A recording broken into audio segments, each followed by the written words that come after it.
हमारे mobile phone आज के मॉडर्न टेक्नोलॉजी का सबसे सुंदर नमूना, बहुत ही फायदेमंद। मोबाइल्स ने दुनिया में तहलका मचा दिया है। छोटे से बड़े लोगों को आज मोबाइल की ज़रूरत है, बहुत फायदेमंद है। अब इस फायदे के साथ थोड़ा नुकसान भी होता है, हमें झेलना पड़ रहा है। मोबाइल्स को चलाने के लिए मोबाइल टावर की ज़रूरत है।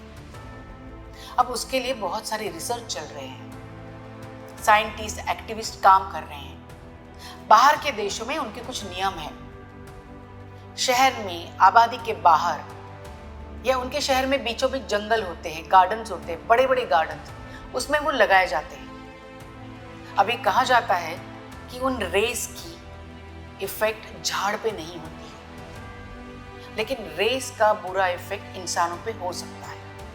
तो झाड़ के बीचों बीच लगाया जाता है कि हो सके तो वो रेस का इफेक्ट डाइल्यूट हो जाए। अब इसके ऊपर रिसर्च चल रही है, बहुत सारे रूल्स निकले हैं, अभी तक कुछ साबित नहीं हुआ। ये मोबाइल टावर इतनी हिट चीज़ है और इतनी बड़ी है कि उसके ऊपर ज़्यादा बात ना करें तो ही अच्छा है, क्योंकि अभी तक बहुत सारे नियम बुक के अंदर ही है, बाहर नहीं आए हैं, और जितने बाहर आए हैं हम पालने को तैयार नहीं। अब हमारे यहाँ शहर इतने बड़े बड़े हैं, ना उसके बीच कोई जंगल है ना गार्डन है, तो हमारे देश में मोबाइल टावर्स लगाएं कहाँ? तो हम बिल्डिंग के ऊपर लगाते हैं। थोड़ी थोड़ी बिल्डिंग्स के बाद एक टावर रखा जाता है। जो भी बिल्डिंग वो टावर लगाती है उसको इसका इनकम मिलता है, बिल्डिंग के इस्तेमाल में हो जाता है। तब हम ये नहीं देखते हैं कि उस टावर की रेस से उसके दायरे में आने वाले आसपास के अपर फ्लोर्स को, बिल्डिंग्स को प्रॉब्लम हो सकती है, बड़ी बड़ी बीमारियां लग सकती है। ये पता भी है, लेकिन फिर भी हम उस इनकम को एंजॉय करने के लिए चुप हो जाते हैं। अब क्या करें? टावर्स ना लगाएं? लगाने तो पड़ेंगे ही, रिसर्च चल रही है। तब हम इसमें से क्या उपाय निकाल सकते हैं? बहुत सादा सा उपाय। जहां पे भी टावर लगते हैं उसके आसपास, उस टेरेस पे और आसपास की बिल्डिंग्स में अच्छा सा हेवी ग्रीन गार्डन बनाना चाहिए, ताकि उन रेस का इफेक्ट कम हो जाए। बुरा तो कुछ नहीं होगा ना। रिसर्च साइंटिस्ट अपना रिसर्च कर रही है, बहुत सारे नियम लगाए भी हैं। ये बताया गया है टावर्स के आसपास गार्डन होना चाहिए। अब गार्डन होगा तो आपको उसके फायदे पता है, आपको ऑक्सीजन मिलेगा, आपके एरिया का टेम्परेचर डाउन होगा और हो सकता है इन रेस का इफेक्ट कम होगा। नुकसान तो कुछ नहीं है ना, तो फिर क्यों नहीं करते हैं? हम बस उस इनकम को एंजॉय करते हैं। हमें बिल्कुल भी परवाह नहीं है कि आसपास के एरिया में उन रेस से कोई मर रहा है, किसी को बीमारी हो रही है, कोई तकलीफ में है। इतने ढीठ मत बनिए। हमारे भगवान चित्रगुप्त का अकाउंट बहुत एक्यूरेट है। हम जो भी गलतियां करेंगे हमें यहीं पे भुगत के जानी।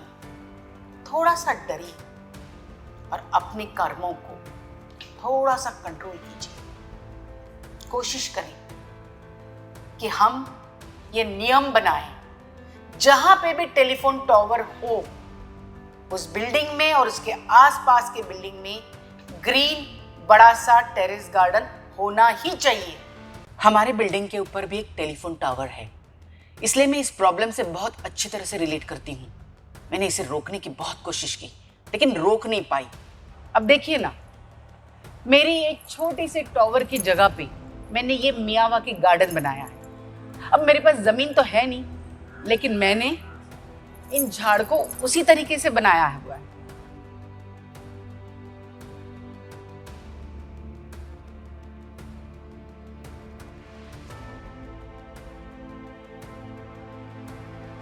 मियावाकी गार्डन ये जापान के डॉक्टर मियावाकी ने तैयार किया है, इसलिए उसका नाम मियावाकी गार्डन है। ये गार्डन यानी क्या? छोटी सी जगह पे बहुत सारे झाड़ लगाए जाते हैं, यानी आज के ग्लोबल वार्मिंग के लिए बहुत अच्छा सॉल्यूशन है ये। देखिए, शहर तो हमने बिना सोच समझ के बनाए हैं, हमारे पास गार्डन बनाने के लिए जगह ही नहीं है। बाहर के देशों में सोच समझ के प्लांट शहर बनाए जाते हैं, तब शहर के बीचों बीच बड़े जंगल और गार्डन्स बनाए जाते हैं ताकि सृष्टि का संतुलन बना रहे। अब देखिए ना, oxygen level, temperature, rain water harvesting, सब कुछ उस गार्डन में मेंटेन होता है। हमने ये कुछ भी नहीं सोचा और शहर बसाते चले गए। तो अब क्या करें, हम शहर तोड़े, घर क्या तोड़े, कुछ भी तो नहीं। तो हमें इसी में से सोल्यूशन निकालना है। तो ये मियावाकी गार्डन ये बहुत अच्छा सोल्यूशन है। झाड़ तो लगाने हैं लेकिन कहाँ?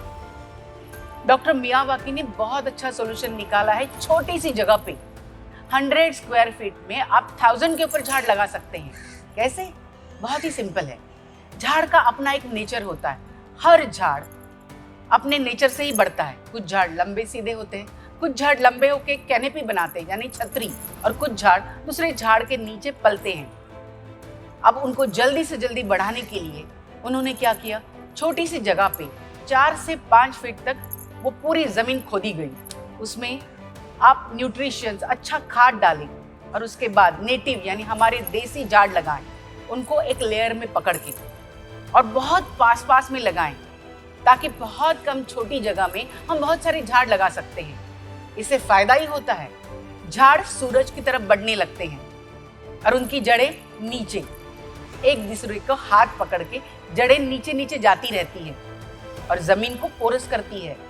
उसमें हवा और पानी खेलने लगता है और ऊपर जो झाड़ चढ़ता है एक दूसरे का हाथ पकड़ के एक दूसरे से गप्पे लड़ाते हुए जंगल को 1-2 साल में घना कर देता है, जिसकी वजह से उस एरिया का ऑक्सीजन लेवल अच्छा से मेंटेन हो जाता है और टेम्परेचर कूल होता है।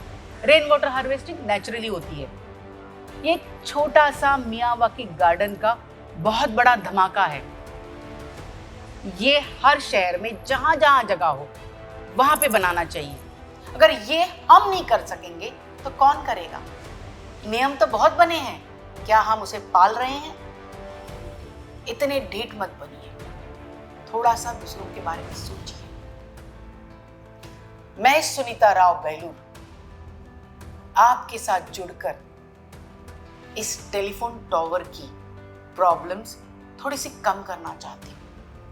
थोड़ा सा सोचिए और चलिए स्वयं सेल्फ सर्च करते हैं, खुद को टटोलते हैं, खुद को ढूंढते हैं, अपनी छोटी छोटी प्रॉब्लम्स के सॉल्यूशन हम खुद निकालते हैं। चलिए ना, टॉवर्स के आसपास गार्डन बनाते हैं।